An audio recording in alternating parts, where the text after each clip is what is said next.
Every time there's a crisis, they say the same thing. This is temporary, it's for your safety.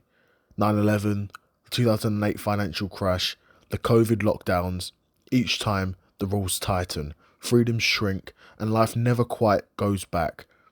Now they're rolling out a mandatory UK digital ID, and if history teaches us anything, it's this. Once a control system is introduced in the name of crisis, it becomes the new normal. After the September 11th attacks, governments across the West passed emergency security laws. In the US, it was called the Patriot Act. In the UK, it was the Terrorism Act of 2000, and a string of temporary powers.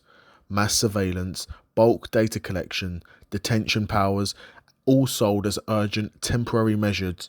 And 2 decades later, most of these powers are still here. The precedent was set. Use a crisis to roll out extraordinary powers, then normalise them once the fear fades. In 2008, the financial system collapsed. Banks were bailed out with public money. In Britain, the response was austerity, cuts and controls sold as responsible management.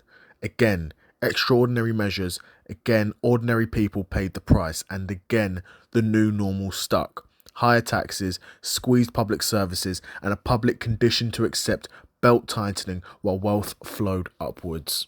Then, in 2020, a global pandemic hit. Emergency laws gave governments powers to restrict movement, track citizens, and mandate passes for access to venues.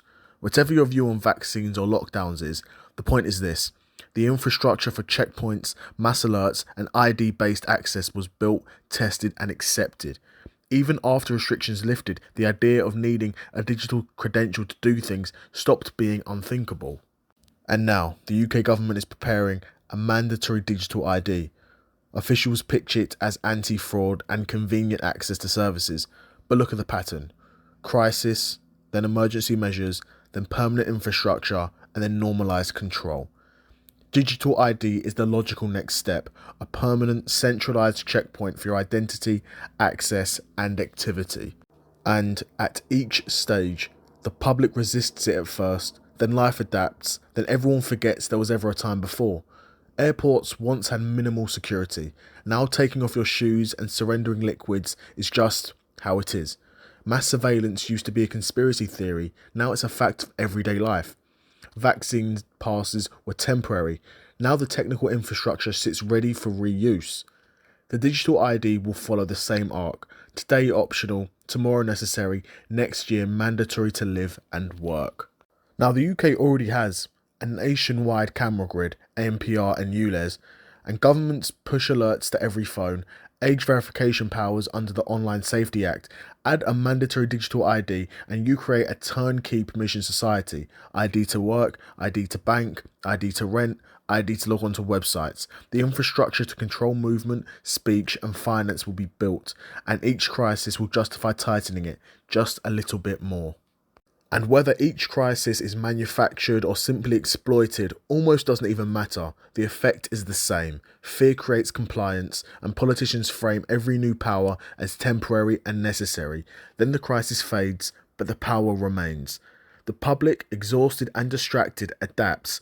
What was once unthinkable becomes normal, and freedom dies not with a bang, but with a checklist and a QR code. And then the final trick is to sell control as convenience.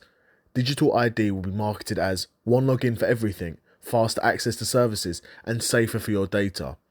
But convenience is the sugar pill coating for a surveillance pill. Once you swallow it, you can't spit it out.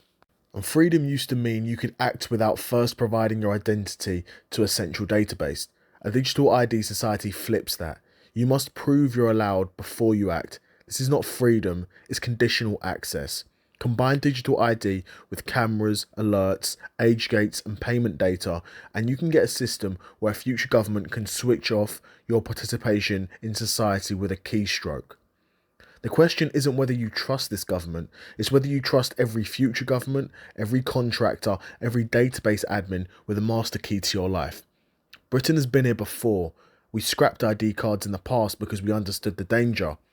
But will we wake up in time, or will digital ID quickly just become the new normal, just like every control system before?